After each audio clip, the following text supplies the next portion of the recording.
I am Commissioner Audrey Fezzik, and this is Pompano Perspective, where we take a deeper dive into the city's people, policies, and progress.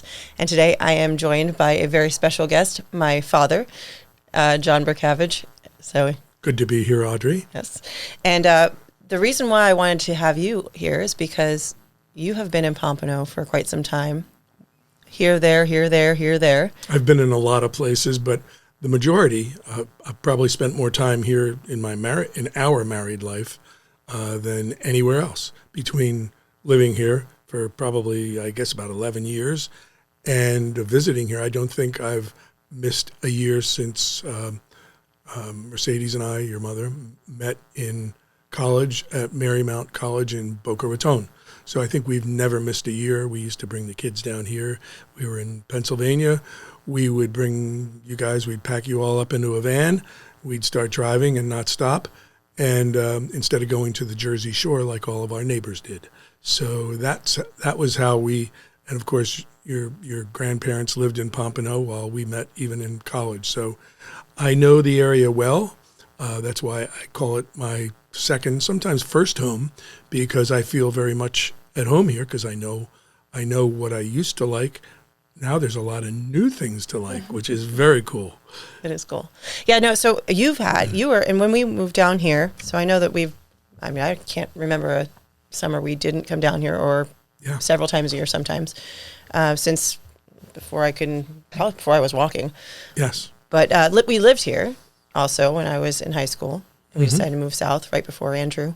Mm-hmm. And that was always a fun time. Yes, a lot of fun. always a fun time. Hurricanes and 4 kids. If you think you're going to die, it's a lot of fun. Yeah, when you hear the nails being pulled out of the roof as you're laying there and there's wind howling and you can that very cacophony of squeaky nails. And your father-in-law is snoring through it. Very interesting. But it happened, and it was an experience. I can say I've been through a hurricane, and we were obviously way north of where it was horrible. So yeah, well, we thought it was coming for Pompano at the time, and then so we decided to go inland and southwest. Pembroke Pines. Yes. Yeah. So there wasn't a whole lot there then.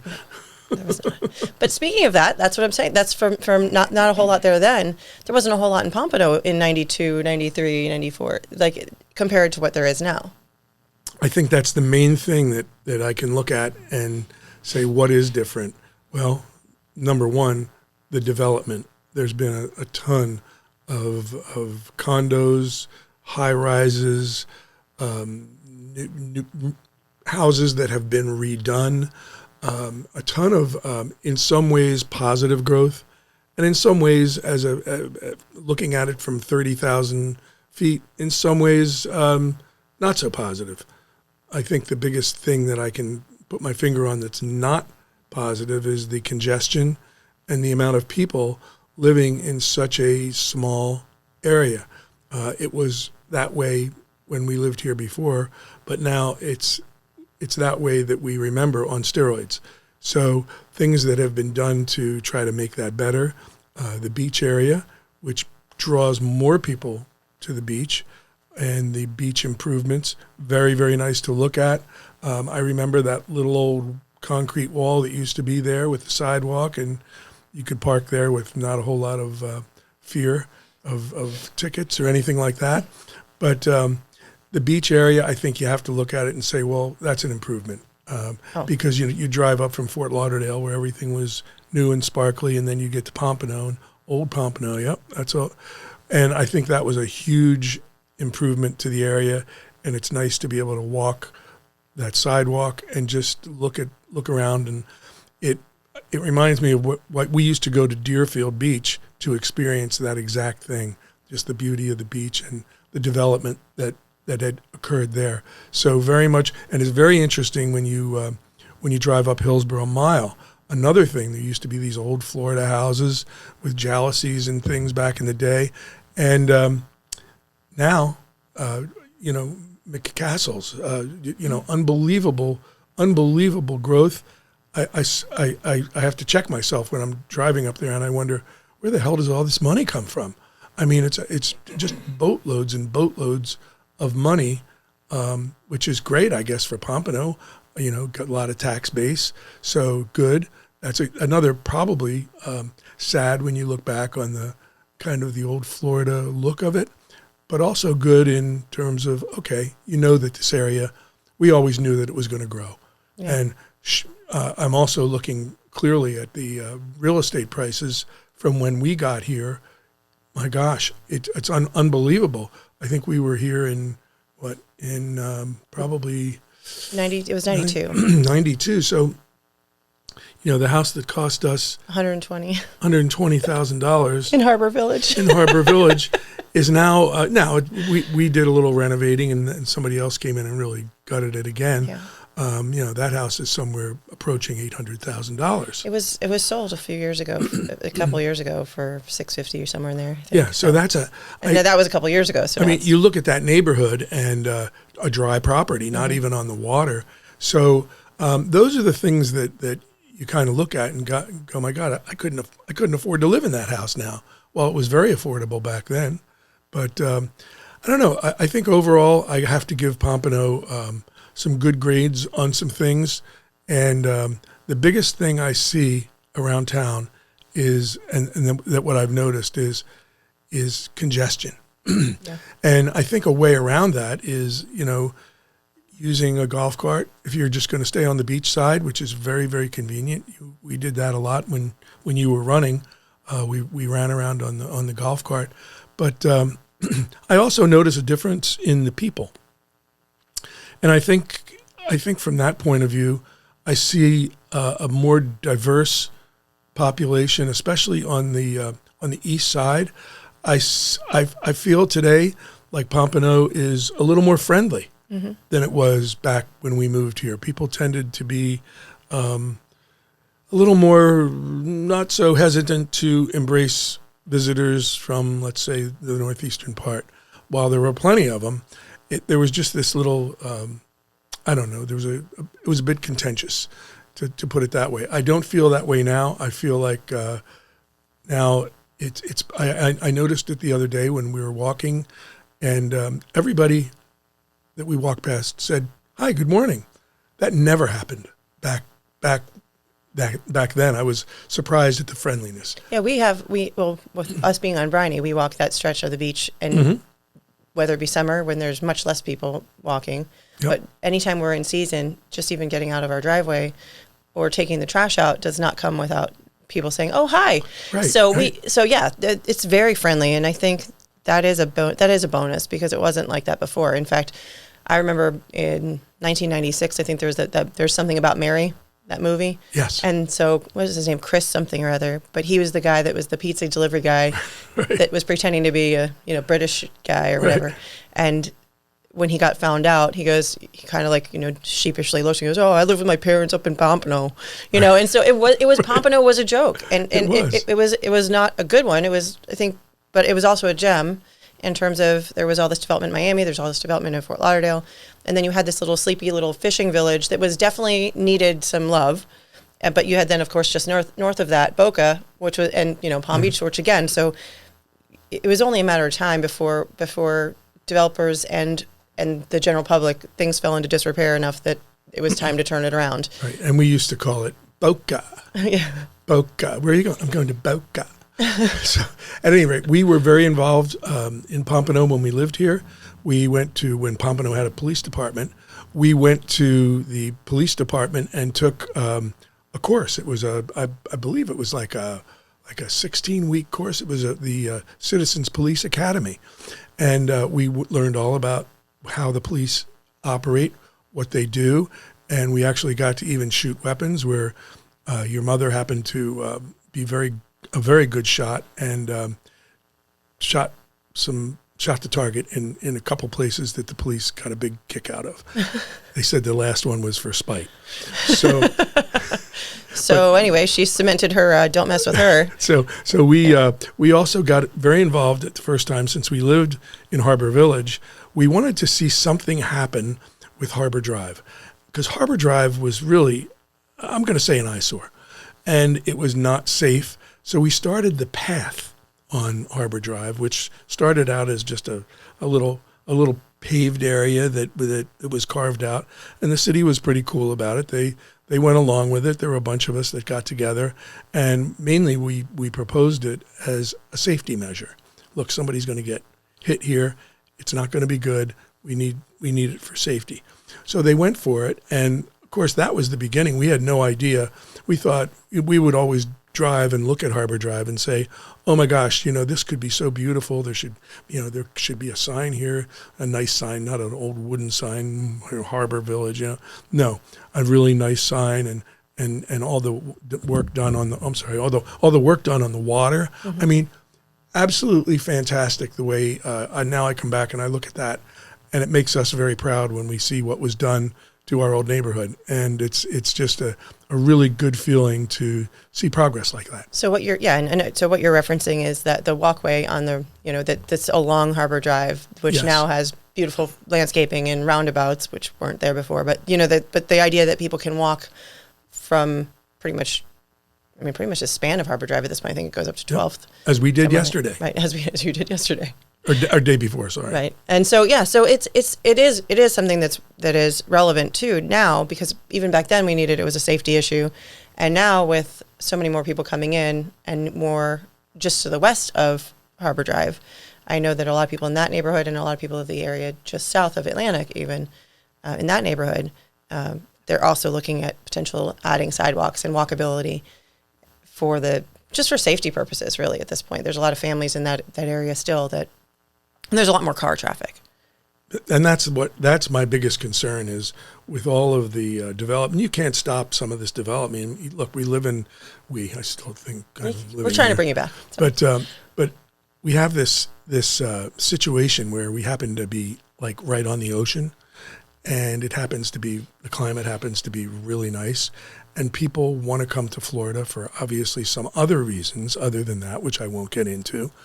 But they want to come to Florida because Florida is a very welcoming state. Mm-hmm. So I get a little concerned when I compare this to areas south of here, and I see, you want to keep Pompano a little bit without these huge high-rise buildings where there's just tons of people and more cars and more people and more cars and more people.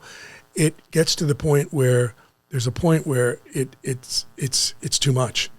And I think that's one of the concerns that you not necessarily ran on, but mentioned.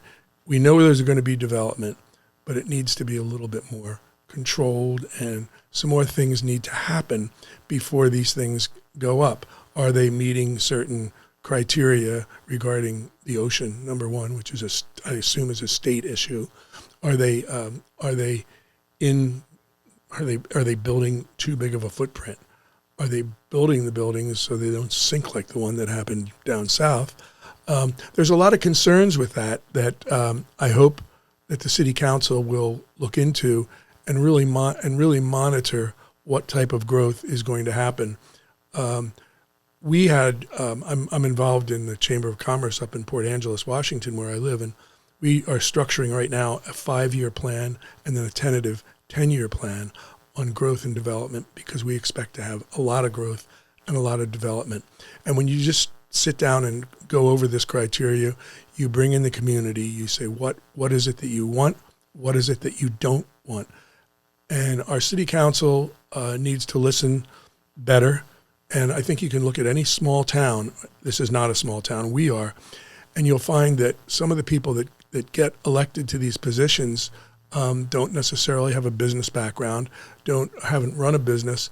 They may be at a nonprofit, which is fine. You need a mix. You need diversity. But you also need to have some critical thinking and long-term thinking along the way. Right. So I think that's one of the things that is a huge hot topic for this area. So we have overlay districts and we have traffic oriented districts. We have a CRA, we have a Northwest CRA. And so all these different opportunities would bring a larger tax base to the city overall. Mm-hmm. So some of the good things that were done, obviously, were the restaurants on the beach. Some of the development of properties that, let's be honest, needed to be torn down. They were just too far in disrepair. And again, I don't fault anybody for trying to make money or trying to make a better vision for Pompano. I agree, though, that at some point we set these overlay districts in place about 20 years ago, and what they've done is help to attract developers and opportunity here. But then at some point the floodgates opened, and I feel like, and many of the residents I've spoken to feel like, okay, this is great, and we love some of it, but how much is too much? And when we start when we start looking at the sum of all of its parts, are we really satisfied with where we're continuing to go, or how do we balance that? So it's I used during early voting that I actually used you as an example many times, that when I was, had my learner's permit and you're driving your Ford Thunderbird stick shift, when you're teaching me how to drive a manual, you said that you just have to find that happy medium, right? So the happy medium between the gas and the clutch, and the clutch doesn't necessarily mean the brake, right? The clutch just means, hey, let's just we're going to glide for a minute and just kind of catch up, and then when we're ready, we can find that happy medium and throw the gas back on again, and make sure that we're still moving, but at the same time that we shift gears in a way that we're not grinding the gears. And that's how I feel about the development in Pompano. Right now, we are grinding some gears. I mean, we are backed up with construction, and I know that that's a short-term issue somewhat when you look in the grand scheme of things. But a lot of the issues we have with the additional cars, lack of our codes being sort of out of date in terms of how people are living, parking space requirements. If you have a business on the beach and you are geared towards tourism and locals, it's great if you have people who can walk to your facility or walk to your business and sustain it, but we also have people who drive here. So, and the residents of Pompano who don't live on the barrier island, who would like to come to the beach or come spend time at the beach, to make sure that they can actually get there and have a place to park, and enjoy it and spend money there. Sure. Then that's what's going to be self-sustaining. It's not just condos, and it's not just these mixed-use buildings with, an iota of commercial space to just make the requirement so they can claim to be mixed use when they're just trying to jam pack as many condos or as much space into, or trying to take advantage of setbacks or any sort of variances or any sort of overlay. Again, I don't fault people for trying to make money, but we have to find that happy medium there too. And some of the future development, you're basically sooner or later we're going to run out of empty lots. Okay, we're just not going to have it. So that's going to entice people that own a property that might be suitable for something. They're going to get a really great price from a developer. So the temptation is always going to be to sell the developer. Now, what's the developer, if you take out a 6-bedroom motel, what is the developer going to place in that situation? What is the developer allowed to place in that? You obviously have to make it so the developer can make money on it, or the whole process stops. But some of those things could be a nice improvement. Some of the townhouses I've seen around town are absolutely gorgeous, and some of the smaller buildings, not reaching up to the heavens, are beautiful. They're gorgeous, and they're to me, that's more in the style of Pompano Beach than to look down at Fort Lauderdale and see the what's the beach south of Fort Lauderdale? Yes, Galt Ocean Mile. My God, I mean, that's just tower after tower after tower. So I think there's that medium point, like you're saying. You gotta give it gas, and the clutch has to come out at the right rate. And it's hard because there's a lot of people that are going to be completely against any development, and then there's a lot of people, obviously for monetary reasons, that are going to be for a lot of development, and they're really not looking at the future and the goodwill of the future. They're looking at it purely from money. And anytime decisions are made just about money, usually that's not a great situation. I feel like it clouds a lot of people's judgment in terms of they see a short-term paycheck, but they don't see the long-term effects. And what's more, the city as a whole, even though they look at infrastructure, and we're doing like stormwater upgrades, and we're doing a bunch of infrastructure-based things, undergrounding cables, all sorts of those great projects.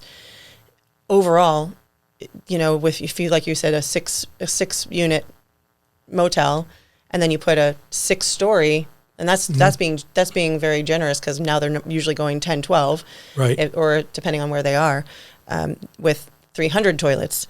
That's a lot of poop to move. And that's right. So, yeah. I mean, so I use that as an example, but also when you do a multifamily, or when you're qualified as a multifamily or a planned unit development, your ratio of green space also is smaller. So we're losing not just with every development, we're also losing a lot of that green space and that openness, and where that breeze comes off the water, and sort of what makes it Pompano. And so I think that a lot of the people that I've spoken to, the residents that I've spoken with, they love some of the growth. They're concerned that we're maybe we've hit tilt a little bit, and we need to just kind of pull it back in. And I'm not saying I said moratorium during the Sun Sentinel, but it wasn't until this past commission meeting that one of our development services director said, Max said that they're familiar with the word moratorium. So since he said that, I'm kind of like digging into that and going, oh, okay, well, if there's a chance we can sort of just pull it back just a little bit, and not necessarily say I don't want to take anybody's rights away to develop. Obviously, that's not the goal. But what we can do is potentially reevaluate some of those overlay districts, and we can potentially look and see what we're giving and if it's really what we're need to entice still. The other thing that I found out is those townhomes, everybody loves those townhomes ideas. Like, everybody thinks that they would much rather see a beautiful, development of townhomes as opposed to a 10-story building. Sure. And we'd have to look at some of those codes that we do have to make townhome development more friendly to the developer, so they can perhaps put 2 rows, or they can build out in a block area. They can build out something that would make sense for them to make a decent amount of money. And let's be honest, they're cheaper to build. And most people prefer to have a fee simple townhome as opposed to a HOA. And you look at places like Sunnyvale, California, where it's a little hard to get out of your garage, but yet the interiors of these townhouses are absolutely gorgeous. And look, anything's going to cost a lot of money on the beach. It's that simple. You just can't get away from that. But I also, again, growth is a very, very popular item among the people as we work the early voting.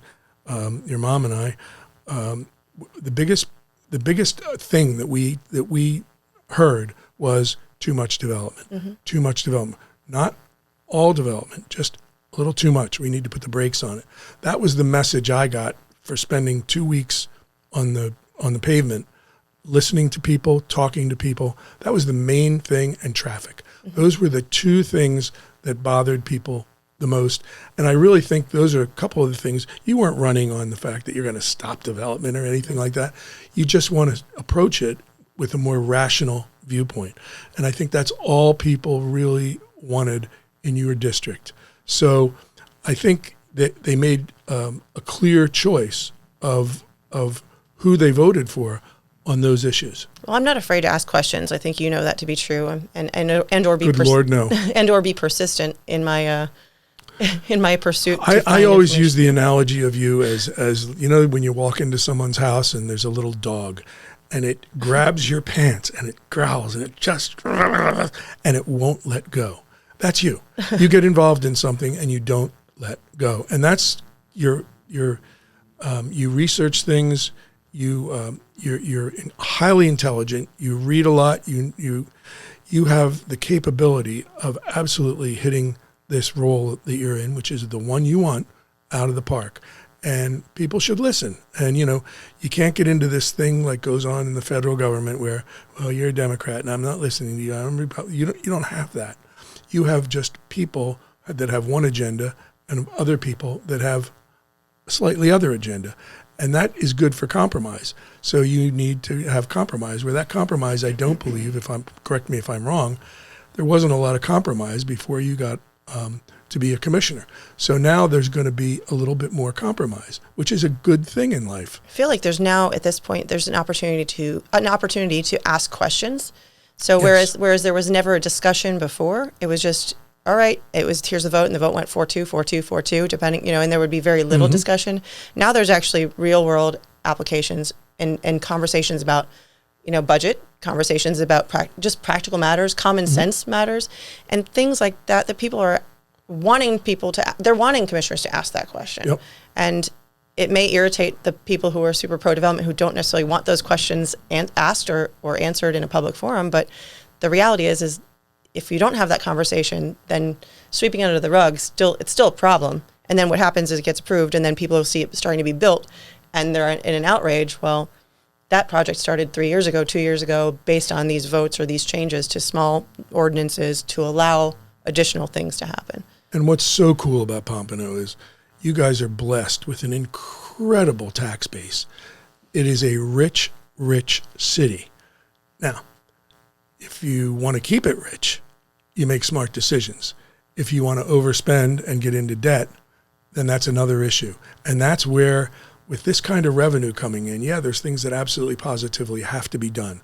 Prioritization over years, and again, having that 5-year plan, anticipating what the revenue is going to be, anticipating what those expenses should be, and then hopefully having money left over. Wouldn't that be the perfect scenario? Well, and also we do have those CRAs, so when the Northwest one will not be sunsetting till 2061, I think, or somewhere in 2060 something, because they just extended it for another 30 years.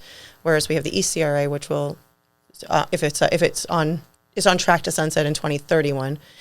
We have right now a proposed new downtown area in the Northwest District, which comes with a $2 billion plus price tag. And some of that they're asking for the city to fund, basically take loans, big fat loans.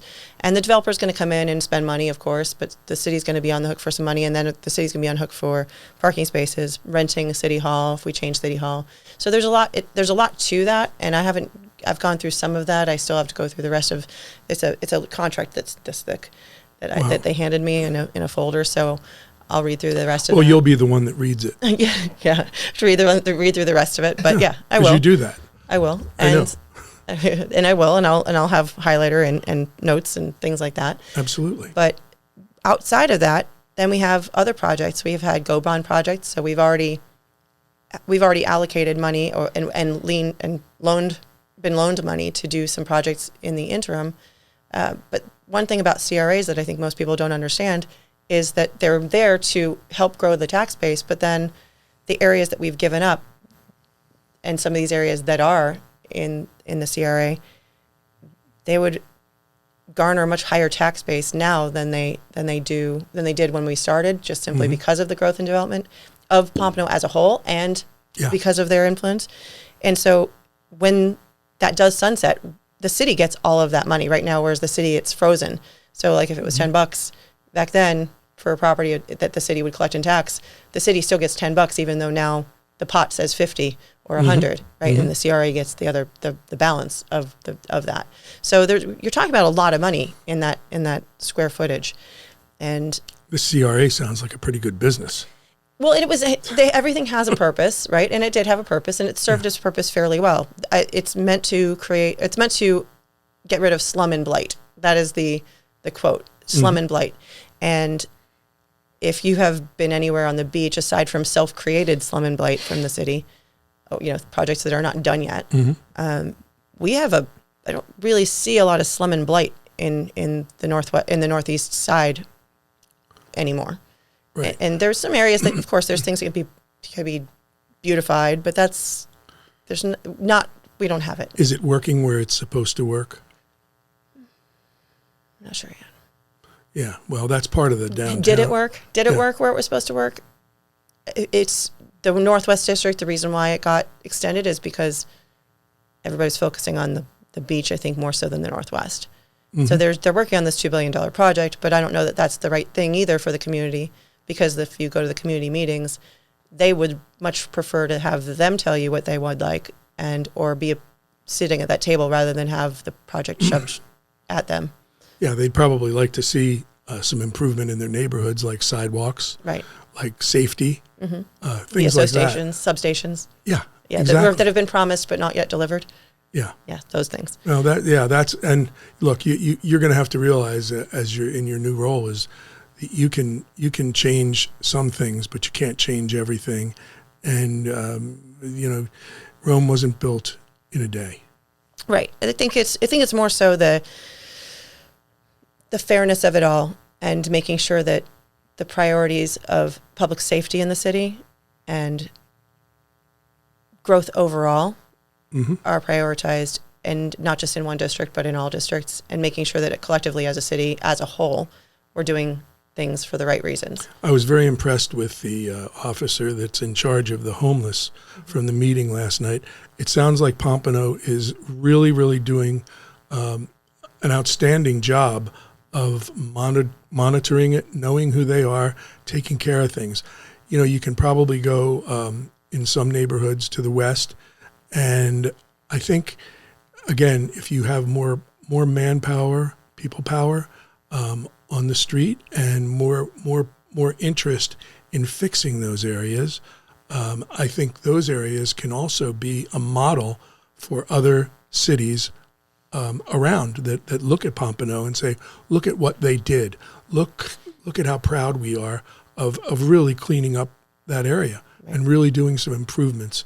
And I know that the people out there would be very, very appreciative. I feel like the community here is in all districts. They, as a whole, they're generally people who want to work together. Yes. As a whole, they're generally people who want the best for the community as a whole, and that's their neighborhood, but that's also every neighborhood. And you'll find people jump on board to say with support for each other. And so it's very much, you were saying it's very friendly, but I would say that there's less of a gap than there used to be. Yes. And it's more of a, we're in it together. Right. And so I think that, yes, District 1's problems are different than District 2's, 3's, 4's, and 5's. Sure. And so, but no matter what, as a whole, we all win if public safety is an issue. If we clean up areas that we know to be an issue, if we help make sure that that's a better place to live, let's say we add sidewalks and have grant programs that help clean things up, add police presence, which I know has been shown to help, community policing, and have programs that help get folks who need extra assistance, trades, and help them get better jobs, and we focus on giving back to our community specifically, then I think we're going to be in a good situation overall. Because it is a rich community, both in money and in people. So that's the one thing I've noticed since I've been here. I like what I see. It seems to be more friendly, a little more diverse than it was back when we lived here. But overall, I can say I love it here. We're going to be spending more time here, and who knows? Maybe someday we'll get out of the Pacific Northwest and reside here once again. Yes, I know. Okay, so let's talk about, just briefly, let's transition from, since you mentioned traffic, what are your insights on the, since it's always a hot topic, what did you hear or what do you think about the narrowing of lanes with the new development in? I think it's a horrible idea because people are pissed off. They're angry. I mean, somebody just being at Publix 2 days ago, I mean, the bridge goes up, people standing and waiting in line, and then somebody blocking the entrance into Publix so people can't go in the parking lot. You got a bunch of people honking their horns. They're angry. I use it only as an example of it doesn't take much to start a little fire, and that can happen in a lot of different areas. When you start taking 3 lanes into 2 and it backs up and people are hungry, they want to get home, they want to go to lunch, they want to do something, any of that kind of stuff just doesn't, the community is not shrinking, it's growing. And I mean, I don't know what genius came up with that idea, but I don't think it was a good one. No, a lot of people would agree, including me. I try not to even go west of Dixie if I can. And it's not because I don't like it over there. It's just because I don't want to deal with it. And the landscaping and everything, sure, it's pretty, but it's not functional. And I'm a form follows function kind of person. So yeah, and I think that came up during the election, and that came up last night. That is a highly contentious problem. And I understand that they were the reasons why it was initially a concept was so long ago, before we had this sudden boom of growth, that it takes a long time for these things to go be put into play. and especially when you're dealing with not just the city, but you're dealing with county and state, so you're dealing with FDOT, you're dealing with all these plans, and everything with cities takes way longer than the average business it would take to happen. Ultimately, initially, probably a great idea. However, by the time it's done and in place, maybe they didn't anticipate what the traffic volume. I mean, Atlantic Boulevard, it's the boulevard in Pompano Beach. That's it. I mean, there's nothing that comes near it. It's heavily traveled, and I don't know. I guess beauty. You're right. Beauty is one thing. Go to Summerlin in Las Vegas. The gorgeous sculptures and things in the road. It's great, but the roads are wider because it was a planned community. You got some things you can't control here. You only have so much space. You can only take so much. So you have to have the best function. You can still make it pretty if there's a little median. You can still do things that are cool. But I don't know if that ship has sailed. I assume it has, and people are just going to have to find their way around it. It's probably going to be something that we will end up redoing somewhere down the line, because you just can't take the sheer. You can't have more people, more cars, and then less lanes. That doesn't. It's like this crazy common sense world, but it doesn't make any sense. It's not an equation, right? It's not. It's not even a fun puzzle. But no. It's a PGA Boulevard, for example, up in Palm Beach County. Sure. They have like 5 lanes on either side, and they have this giant. Now, granted, I know that they've had the space initially, right, and they planned it that way, but they do still have a place where you turn off, and it is still traffic calming, but there's common sense applied. They know that there's going to be people that want to get from 95 to wherever they want to go on the east side or the west side, and they've figured out a way to divert the traffic around so that people can clearly get to where they need to go, and yet at the same time, then you turn off into developments of shopping centers and office buildings, and it makes sense. Yeah. Look, this problem is probably never going to be perfect, okay, that you have, but it could be better. Yep, it could be. Everything could be better. That's all I'm like. If we make it 1% better, it's 1% better. And people notice. And so it's all I'm trying to do is let's just try to do better. Yeah, that's it. That should be your new slogan. Let's just try to do better. I mean, that's part of it. In the words of Rodney King, why can't we all just get along? There you go. That or Charlie Brown. But so one thing about what we can do better is. And it's a kind of a hot button topic right now. So next week, the CRA is going to finally unveil its plans. Well, again, this is not the first time they've unveiled plans for the McNabb House. So you remember the McNabb House where it used to be? Yes, I do. And in 2019, they got the approval to move it. I'm not sure if it was 2019 or 2020 that it actually moved. I think it was 2020 that it actually was trucking along. Maybe it was early 2020 or late 2019. It was trucking along the highway. So it basically came and took a trip down Atlantic and was then parked at McNabb Park. And I know McNabb Park from obviously not just growing up down here, but then when I first got married and had Frankie, we lived on Southeast 2nd and Federal, that little apartment up there. Sure. And so McNabb Park, I would just take him, go downstairs, take him in the stroller, and I would go over to the little park, and there's plenty of pictures of him in that little baby bucket swing. So for me, I was a park that I know and loved and used. And so I actually know that the whole neighborhood behind there was actively used in the 90s. It was actively used in the early 2000s. Sure. And up until recently, now it's actively used by folks who want to sleep there during the day because they've knocked down, and it's kind of fallen into disrepair, which I feel is more of the city's issue than the public's issue, because we started this project that we have not yet finished. So for 4 years, we've essentially had this project in play, but the park has just sort of been fenced off and unaccessible. So now it is in disrepair. The McNabb family, I just found this article, the McNabb family park, or the house rather, McNabb House Restoration and Botanical Garden Project is what it was, in 2021, was quoted as saying that the McNabb House and Garage relocation renovation is a CRA project that will take place over the next 2 to 3 years. And this is in 2020. This is in 2021, so now we're in 2025. So we've missed that for $2.7 million. Now, currently to date, I sat through a meeting and they spent over $6.1 million plus whatever grant money that may or may not be included. We have allocated for this year, 2025, $7.1 million in the budget. And additionally, I did sit through this copy of this master plan change, which you can go to the meeting on the 23rd if you would like. Well, not you, but if you well, you can if you want. But I will. But you can go to the meeting and you can see what they have proposed for this park. And while it looks beautiful, while it looks beautiful and it's meant to be sold as a beautiful, pretty little picture, they're also asking for an additional $23.2 to $25 million for us to borrow in order to make this happen. So currently the park also it's meant to be a park, and so there's some questions, or at least there have been some questions posed by local newspapers and the community that we may or may not have a clear title on it being able to have this restaurant and kitchen. I think the city's trying to work on that somehow. I'm not sure if that's been handled yet.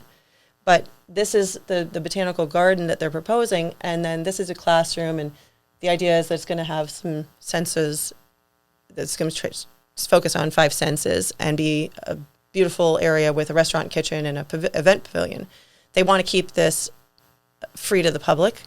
It'll be fenced off so that they can maintain the gardens and everything, and have educational opportunities. But we're not going to charge for those. So, and when asked about the event pavilion, I asked if it would be under our purview, like as a city, or if it would be under the restaurants, and the answer was it would be the restaurants, but the city would have access to it. So, and residents would have access to it. So, I'm not sure what kind of cost that would allow us to have access to it as a public park, but it seems like it's more of a private venture in a public park, and we're still and the only people I see making money is the restaurant side of things, and there's going to be significant upkeep to a botanical garden because it requires a lot more specialty work when you have water features and you're running tours and you have fences and security and educators and staff and I just, number one, the math doesn't work out on the financial part. It's exuberant. I think that's an incredible price tag. I think somebody needs to seriously look at return on investment. What is the return on investment? Can you put the happiness of people to go to this park? What's it worth? How many $1 million? How much revenue comes out of the restaurant? I know the restaurant business. I'm in it. Mm-hmm. And the profits are not what they are in other businesses. So I'm telling you that's that right there. To think that there's a gravy train there, that's wrong. Maybe, just maybe, they ought to look at another use of that property that doesn't cost that kind of money that the public can truly use, like maybe a park, some swings, some things for kids, a pickleball court that seems to be very, very popular these days, things that don't cost. And again, the maintenance of that is very, very high. So this is one of these ideas that I always say really looks good in the boardroom. Okay, yeah, boy, that's a good idea. But then when you start to crunch the numbers, how bad is that going to be, and how long is it going to take to pay that note off?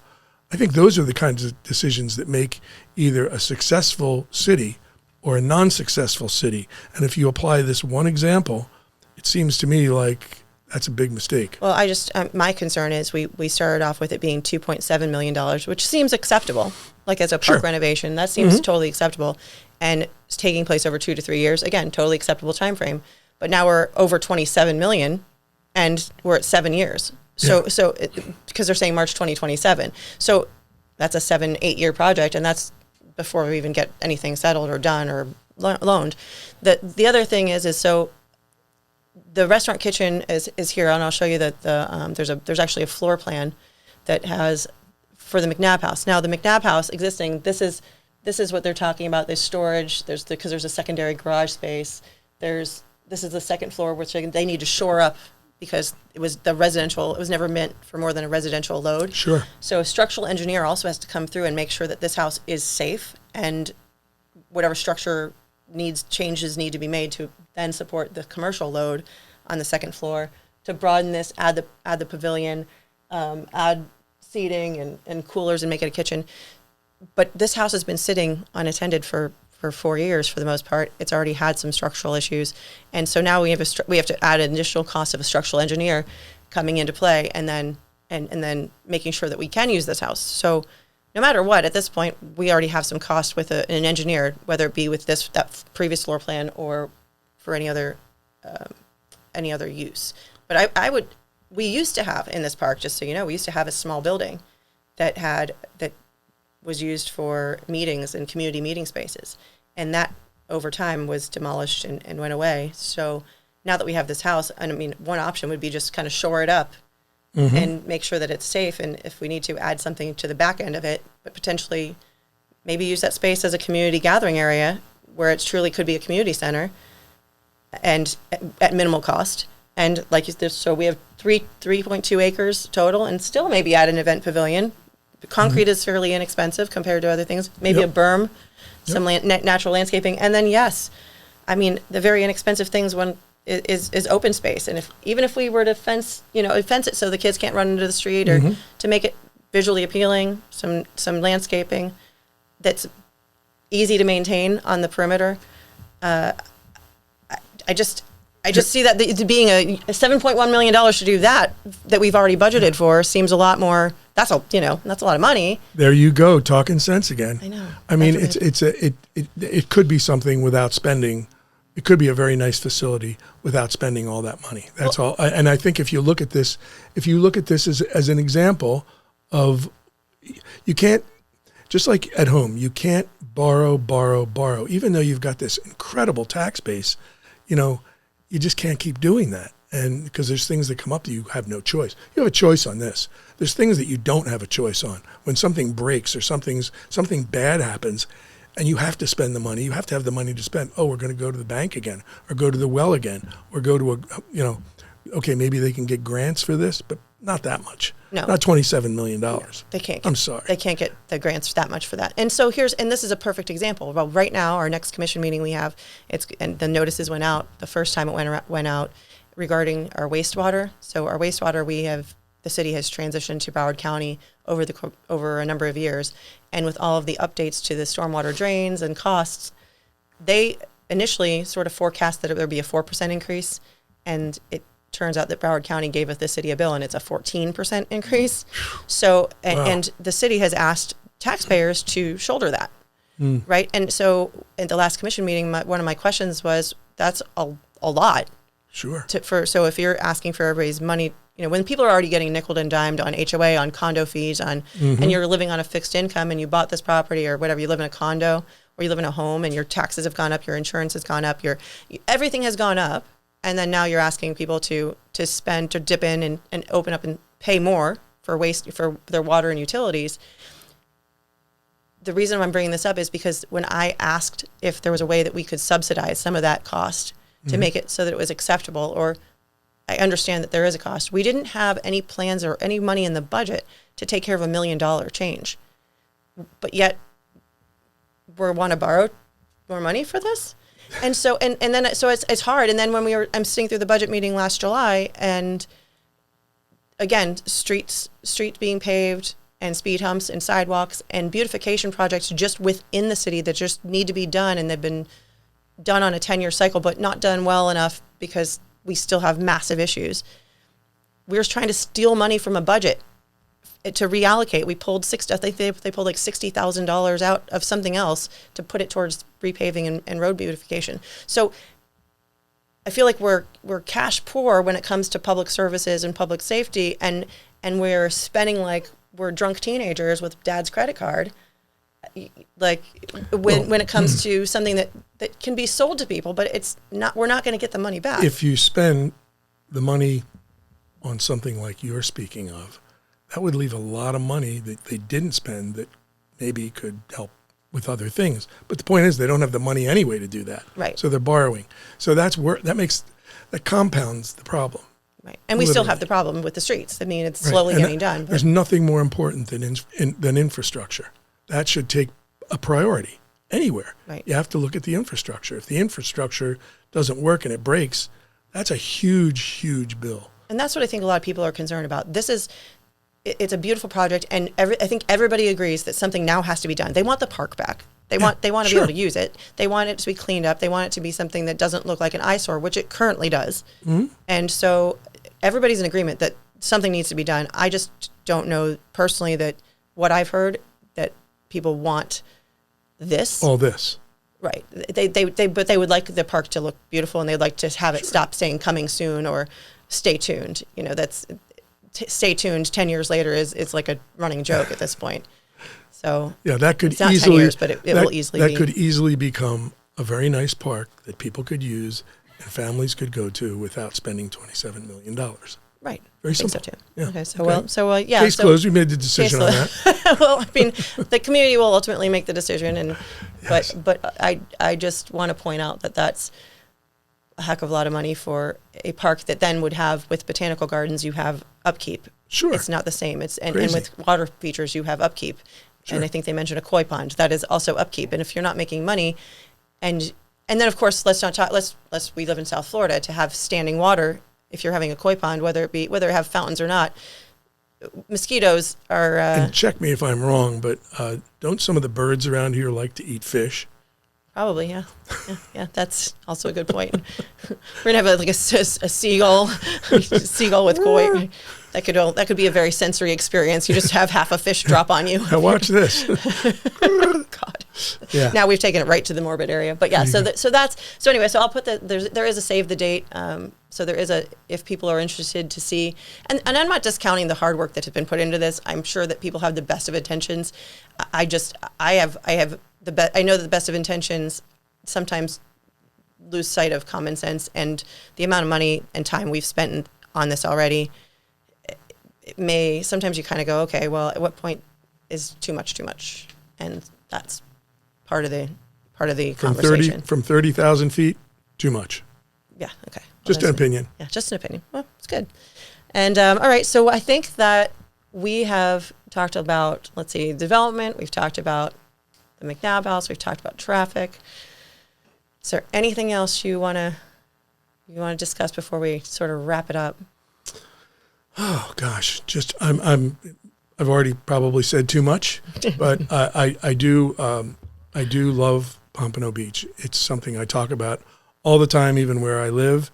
And a lot of people, where is that? One town north of Fort Lauderdale. Oh, I said, you wouldn't like it too much, so don't go there. Well, thanks for keeping people away. No, I'm just kidding. I'm just kidding. I'm kidding too. No, I just have a love for this area. I've been here literally since I've been 17 years old, and I'm 70, and I've been here a lot. So it is one of my favorite places on earth. If I was to take an extended vacation, everybody says, well, I'd go here, I'd go there, I'd come here. Yeah. It's my choice. This is what I love. Good. Well, I love it too, so that's why I came back. Yeah, and you're not allowed to move. No, I'm not moving. We put the mandate on you. I'm not moving. Okay, well, thank you for joining me. Thank you for having me. Thank you so much for watching Pompano Perspectives. We will continue to do fun things like this and continue to keep talking about things that matter to District 1 and the city of Pompano as a whole. Look forward to seeing you next time.